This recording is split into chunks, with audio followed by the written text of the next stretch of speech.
बिस्मिल्लाहिर्रहमानिर्रहीम। अस्सलाम वालेकुम डियर स्टूडेंट्स। आज हम स्टार्ट करने जा रहे हैं chapter number 7 and the title of this chapter is kingdom protista. बेटे इस चैप्टर को का जो नेम है वो आपने चैप्टर नंबर 5 में क्लासिफिकेशन के दौरान इसको स्टडी किया था। आपको ये पता है बेटे कि इस किंगडम प्रोटिस्टा का जो नेम है वो इंट्रोड्यूस किया था जॉन हॉग नामी साइंटिस्ट ने, और उसके बाद बेटे जब हमारा 5 किंगडम सिस्टम आया तो इस नेम को चेंज करके मार्गुलस और श्वार्ज ने, जो इसका नया नेम है बेटे, जो इसका मॉडिफाइड नेम है वो प्रोटॉक्टिस्टा रख दिया है। तो एडवांस में बेटे हम इनको किंगडम प्रोटॉक्टिस्टा के नाम से जानते हैं। फर्स्ट ऑफ ऑल हम इसको डिफाइन करते हैं, किंगडम प्रोटिस्टा होता क्या है और इसमें कौन कौन से लिविंग ऑर्गेनिजम्स को हम रख सकते हैं। सबसे पहले बेटे अगर बात करें तो किंगडम प्रोटिस्टा जो है ये पहला यूकैरियोट का किंगडम है। यानी एक जो किंगडम हमने लास्ट पढ़ा दैट इज किंगडम मोनेरा जो बैक्टीरियाज का था वो प्रोकैरियोट का है। जो बाकी 4 किंगडम्स बेटे आपके पास है वो सारे यूकैरियोट्स के हैं। अब उसमें पहला जो यूकैरियोट का किंगडम है, फर्स्ट यूकैरियोटिक जो किंगडम है वो किंगडम प्रोटॉक्टिस्टा है। तो इसका मतलब जो आपके किंगडम प्रोटॉक्टिस्टा के मेंबर्स होंगे सारे के सारे वो यूकैरियोटिक ऑर्गेनिजम्स होंगे, यूकैरियोटिक ऑर्गेनिजम्स। तो आइए इनको प्रॉपर्ली डिफाइन करते हैं। किंगडम प्रोटिस्टा इंक्लूड नंबर 1 बेटे इसके जितने भी मेंबर्स होंगे वो लाजमी है कि वो क्या हों, यूनिसेलुलर हों। नंबर 1 बेटे मैंने क्या वर्ड बोला, unicellular. Number 2 colonial, number 3 simple multicellular और नंबर 4 यूकैरियोटिक ऑर्गेनिजम्स। तो किंगडम प्रोटॉक्टिस्टा में ऐसे ऑर्गेनिजम्स आप प्लेस करेंगे जो यूनिसेलुलर हों। अब ये यूनिसेलुलर का मीनिंग क्या है बेटे, सिंगल सेल्ड ऑर्गेनिजम्स। इसी तरह कॉलोनियल का मतलब क्या है, कॉलोनियल का मतलब यही है बेटे कि ऑर्गेनिजम्स तो सिंगल सेल है लेकिन उन्होंने इकट्ठे रहना शुरू कर दिए, उन्होंने कॉलोनियां बना ली है। तो organisms are unicellular but when they live together, जब इन्होंने इकट्ठे रहना शुरू कर दिया है तो उसको आप कॉलोनी बनाना यानी कॉलोनियल भी कह सकते हैं। और तीसरा पॉइंट बेटे सिंपल मल्टीसेलुलर है और नंबर 4 पॉइंट यूकैरियोटिक ऑर्गेनिज्म है। अब यूकैरियोटिक तो आपको पता है जिसमें डेफिनेट न्यूक्लियस और मेम्ब्रेन वाले ऑर्गेनेल्स पाए जाएं उनको आप यूकैरियोटिक का नाम देते हैं। अब इन आपसे मैं एक सवाल करता हूं बेटे कि मैंने बताया बाकी 4 kingdom protoctista, plantae, fungi and animalia ये सारे यूकैरियोट्स के ऑर्गेनिजम्स हैं, लेकिन उनमें से किंगडम प्रोटॉक्टिस्टा फिर कैसे डिफरेंट हमने किया। इसका एक ऐसा कैरेक्टर को क्या है जो इनको बाकी यूकैरियोटिक किंगडम्स से अलग करता है। तो वो कैरेक्टर बेटे इसका क्या है, सिंपल मल्टी सेलुलर होना। सिंपल मल्टीसेलुलर होने से क्या मुराद है, इससे मुराद बेटा ये है कि लिविंग ऑर्गेनिज्म खुद तो मल्टी सेलुलर हो गया है, यानी मोर देन 2 सेल्स पर मुश्तमिल है, बड़े बड़े सेल्स उनमें आ गए हैं। लेकिन बेटे जो 7 वर्ड मैंने सिंपल लगाया है उसके यहाँ पे 2 मतलब है, गौर फरमाएं जरा। दी organisms which do not develop multi cellular sex organs, यानी इनके जो बॉडी है वो मल्टी सेलुलर हो गई है लेकिन जो सेक्स ऑर्गन्स हैं वो मल्टी सेलुलर नहीं हुए हैं। So they do not develop multi cellular sex organs. तो इसलिए हमने इसके साथ वर्ड क्या लगाया, सिंपल लगाया साथ। उसके बाद दूसरा बेटे जो वर्ड है वो ये कि इनके लाइफ साइकिल के दौरान अगर आप स्टडी करें इनकी पूरी लाइफ को तो उसमें ब्लास्टूला, जिसको सिंपली हम एम्ब्रियो कहते हैं, एम्ब्रियो फॉर्मेशन भी इनमें नहीं होती है। तो ऑर्गेनिज्म की बॉडी तो मल्टीसेलुलर हो गई है लेकिन बेटे ना तो वो क्या कर रहे हैं, टिश्यूज को एम्ब्रियो को डेवलप कर रहे हैं और ना वो सेक्स ऑर्गन्स को मल्टीसेलुलर कर रहे हैं। तो इस तरह के ऑर्गेनिज्म को आप नाम देंगे सिंपल मल्टीसेलुलर ऑर्गेनिज्म। और ये जो बाकी जो 3 आपके किंगडम्स हैं जिसमें प्लांटी, फंजाई और मैंने एनिमेलिया का नाम बताया वो तीनों मल्टीसेलुलर है। उसके साथ आप सिंपल वर्ड नहीं लगाएंगे लेकिन इसके साथ आप सिंपल वर्ड लगाएंगे बिकॉज इनमें मल्टीसेलुलर सेक्स ऑर्गन्स भी नहीं है और इनमें एम्ब्रियो भी नहीं बनता है। तो मैंने यहां लिख दिया है कि they clearly this character clearly differentiate from all other eukaryotic kingdoms. वो कौन कौन से? प्लांटी है, फंजाई है और एनिमेलिया है। ओके बेटा, अब अगर मैं आपको किंगडम जो प्रोटोक्टिस्टा है उसके मेजर ग्रुप्स के बारे में मैं आपको बताऊं बेटे, तो इसके 3 हमारे पास मेजर ग्रुप्स हैं। उसमें नंबर 1 जो है that is protozoa, that is the protozoa. अब प्रोटोजोआ बेटे आपको पता है ये एनिमल लाइक प्रोटिस्टा है। अभी मैं आपको गाइड करता हूं कि ये एनिमल लाइक होने से क्या मुराद है, एनिमल लाइक प्रोटिस्टा। इसी तरह बेटे नंबर 2 हमारे पास जो एग्जांपल है दैट इज एलजी। जी बेटे क्या नाम मैंने दिया? एलजी। और एलजी जो है वो आपको पता है किस तरह की होती हैं, वो प्लांट लाइक प्रोटिस्टा है। शाबाश, प्लांट लाइक प्रोटिस्टा। जी बेटे क्या वर्ड है जी? Plant like protista. और तीसरी जो हमारी एग्जांपल है वो है जी वाटर मोल्ड्स, या जिसको मैं सिंपली वाटर मोल्ड्स हम कहते हैं, वाटर मोल्ड्स। और वाटर मोल्ड्स जो हैं इनको हम कहते हैं कि ये फंजाई लाइक प्रोटिस्टा है। जी बेटे क्या नाम है जी?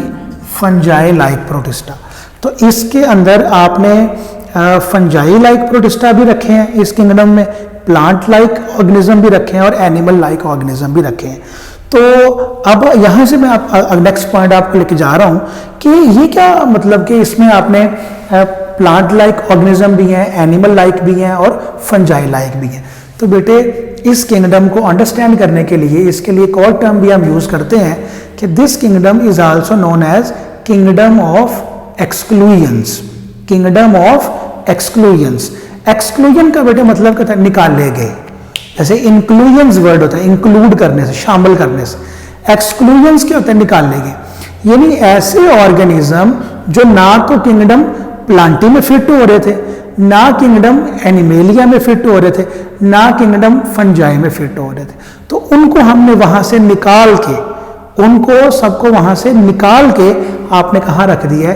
किंगडम प्रोटोक्टिस्टा में रख दिया है।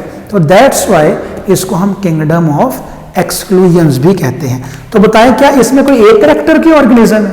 क्या सिर्फ प्लांट्स, जैसे kingdom Plantae all plants, kingdom animalia all animals, लेकिन इनमें ऐसा कोई चक्कर नहीं है। इसका मतलब यहाँ पे जो ऑर्गेनिजम्स है क्या उनके सिमिलर कैरेक्टर हैं या वास्ट कैरेक्टरिस्टिक्स है? तो यहाँ पर जो ऑर्गेनिजम्स होंगे बेटे दे हैव वास्ट असॉर्टमेंट्स। तो इनके जो कैरेक्टरिस्टिक्स हैं बेटे, जो असॉर्टमेंट्स हैं वो क्या है जी? इनमें वास्ट है, बहुत वसी पैमाने के इनके कैरेक्टर्स, हर तरह के कैरेक्टर्स इनमें आपको मिलेंगे। इनमें से जो एक कैरेक्टर जो आपको ज्यादा मिलेगा वो क्या कि ये ज्यादातर बेटे इक्वेटिक है। प्राइमरीली बेटे ये क्या है जी? इक्वेटिक। इनमें ज्यादातर आपको इक्वेटिक मिलेंगे, यानी वो वाटर लिविंग होंगे, पानी में जो है रहना पसंद करेंगे। और तीसरा पॉइंट क्या जो इनमें आपको ज्यादा मिलेगा कि ये सारे के सारे क्या होंगे? यूकैरियोट्स होंगे। ये भी हमने यहाँ पे लिख देते हैं। तो ये सारे के सारे बेटे क्या होंगे? यूकैरियोट्स होंगे। तो इनमें वास्ट असॉर्टमेंट्स हैं। प्राइमरीली नो डाउट ये इक्वेटिक है और यूकैरियोट्स है। अब इनको फिर डिफिकल्ट क्यों हुआ हमें इन्हें कैरेक्टराइज करने में? क्या डिफिकल्टी है? ये डिफिकल्ट टू कैरेक्टराइज इसलिए है बेटे, मैं यहाँ पे लिख रहा हूं they are difficult to characterise. इन्हें कैरेक्टराइज करना बेटे क्या है? इन्हें कैरेक्टराइज करना क्या है जी? डिफिकल्ट है। They are difficult to characterise. उसकी क्या रीजन है? बिकॉज इनकी जो बेटे बॉडी फॉर्म है वो सबसे डिफरेंट है। मैं यहाँ पॉइंट्स की फॉर्म में लिख रहा हूँ, बॉडी फॉर्म्स इनकी डिफरेंट है, प्लांट लाइक एनिमल लाइक है। इनके लाइफ स्टाइल्स डिफरेंट है। इनके बेटे क्या है जी? लाइफ स्टाइल्स जो हैं वो डिफरेंट है जी। इनका जो मोड ऑफ न्यूट्रिशन है, जो क्या है बेटे? मोड ऑफ न्यूट्रिशन वो डिफरेंट है, वो एक दूसरे से डिफरेंट है। ऑटोट्रॉफिक भी हैं, हेटरोट्रॉफिक भी हैं, सारे तरह के। और इस तरह इनका मोड ऑफ रिप्रोडक्शन भी डिफरेंट है। तो इनमें चूंकि बहुत तरह की न्यूट्रिशन, बहुत तरह की रिप्रोडक्शन, बहुत तरह की बॉडी फॉर्म्स, बहुत तरह के इनके लाइफ स्टाइल्स हैं, तो दैट्स वाई इस किंगडम को करेक्टराइज करना क्या है, डिफिकल्ट है। यानी आप इसको ये नहीं कह सकते कि सारे ऑटोट्रॉफिक इसमें हैं। तो भाई एलजी तो ऑटोट्रॉफिक है, लेकिन प्रोटोजोआ क्या है, हेटरोट्रॉफिक हो जाते हैं। तो आप ये नहीं कह सकते कि सारे हेटरोट्रॉफिक हैं। क्यों? क्योंकि प्रोटोजोआ भी हेटरोट्रॉफिक है और ये फंजाई लाइक प्रोटिस्टा भी हेटरोट्रॉफिक है, लेकिन एलजी क्या है, ऑटोट्रॉफिक है। तो इसके अंदर बेटे क्या पाई जा रही है, बताएं जरा मुझे। डिफिकल्टी है हमें करेक्टराइज करने में, इनके मोड ऑफ न्यूट्रिशन, इनके रिप्रोडक्शन, इनके लाइफ स्टाइल्स, बॉडी फॉर्म, ये सारी चीजें बेटे क्या है, वास्ट असॉर्टमेंट में पाई जाती हैं।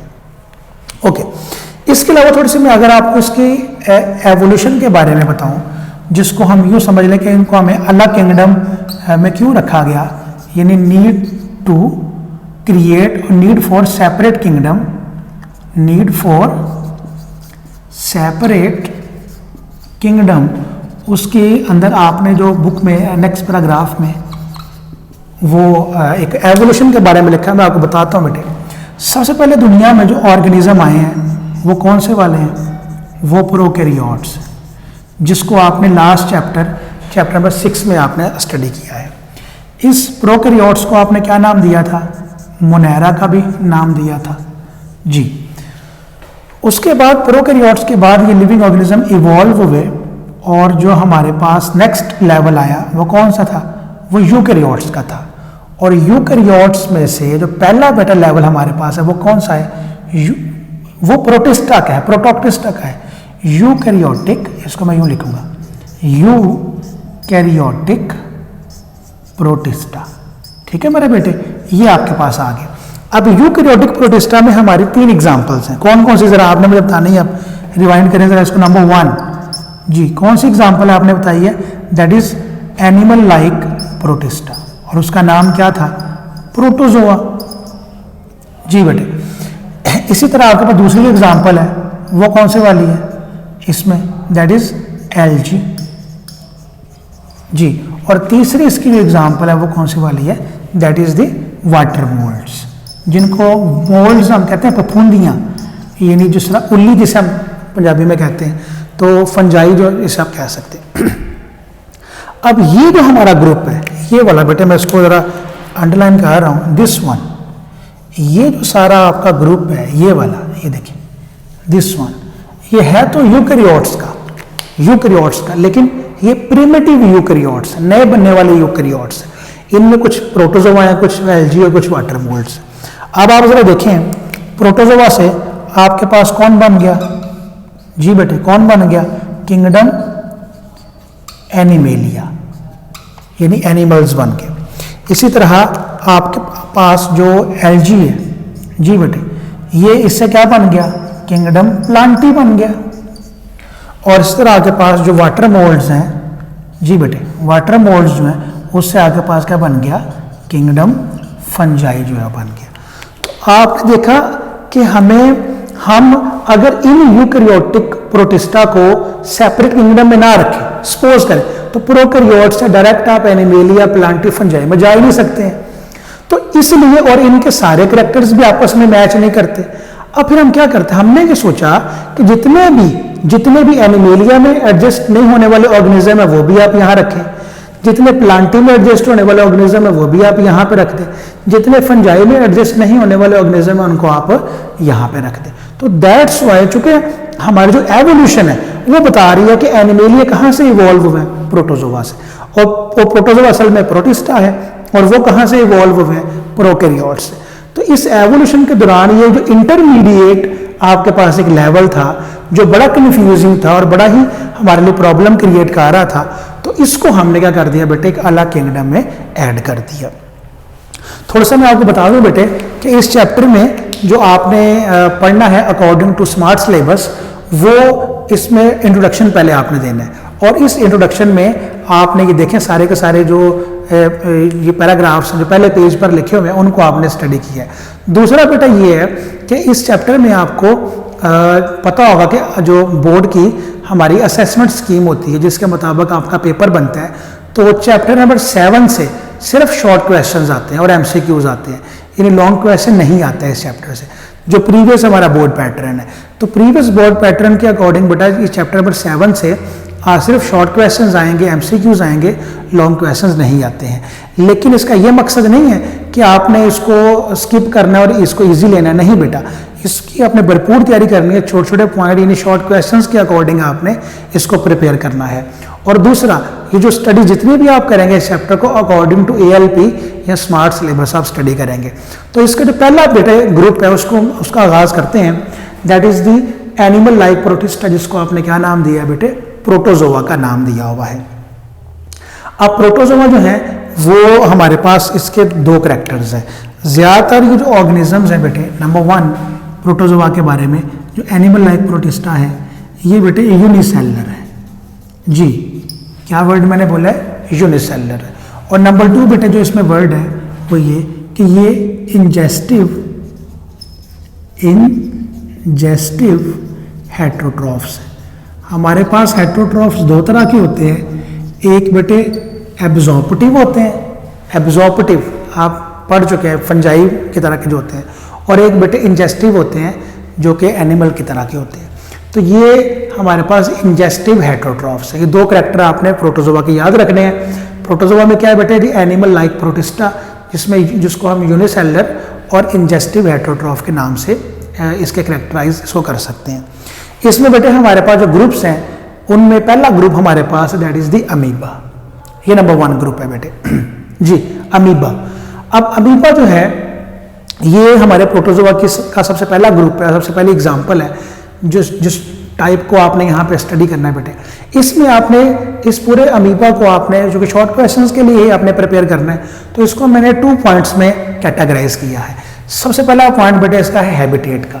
हैबिटेट कहते हैं इसका लाइफस्टाइल रहने का किस तरह का है, कहाँ रहते हैं। तो बेटा 2 बातें मैं लिख लगा हूँ यहाँ पे। नंबर वन एक तो ये फ्री लिविंग है, यानी आज़ादाना भी रहते हैं जो अमीबा है, और दूसरा बेटे ये एज आ पैरासाइट भी लाइफ गुजारते हैं। तो ये पैरासाइट भी हो सकते हैं, यानी किसी ऑर्गेनिज्म के अंदर भी पाए जा सकते हैं, और फ्री लिविंग आज़ादाना भी अपनी लाइफ गुजार सकते हैं। ओके, नंबर 2 बेटे अगर मैं आपको स्कैबुलेट के बारे में बताऊं तो ये फ्रेश वाटर में भी होते हैं। कहाँ पर पाए जाते हैं जी, फ्रेश वाटर में भी आपको मिलेंगे। ताज़ा पानी जो होता है, नदी नालों का, नहरों का पानी जो है, ये मेरीन में भी आपको मिलेंगे, ठीक है, जो आपका समंदरों का पानी होता है, और ये आपको सॉइल में भी मिलेंगे। तो ये मेरीन, फ्रेश वाटर और सॉइल, इन तीनों जगह पे ये पाए जाते हैं। ये 2 कैरेक्टर बेटे आपके हैबिटेट में आ गए। तीसरा पॉइंट मैं आपको ये बताने लगा वो ये बेटा कि अमीबा जो है इनकी कोई डेफिनेट शेप नहीं होती है। ये पॉइंट बुक में नहीं है लेकिन आप नोट कर लें, नो डेफिनेट शेप। इनकी चूंकि जो प्लाज्मा मेम्ब्रेन है वो कॉन्टिन्यूअसली अपनी शेप को चेंज करते रहते हैं। तो जो चीज़ अपनी शेप को कॉन्टिन्यूअस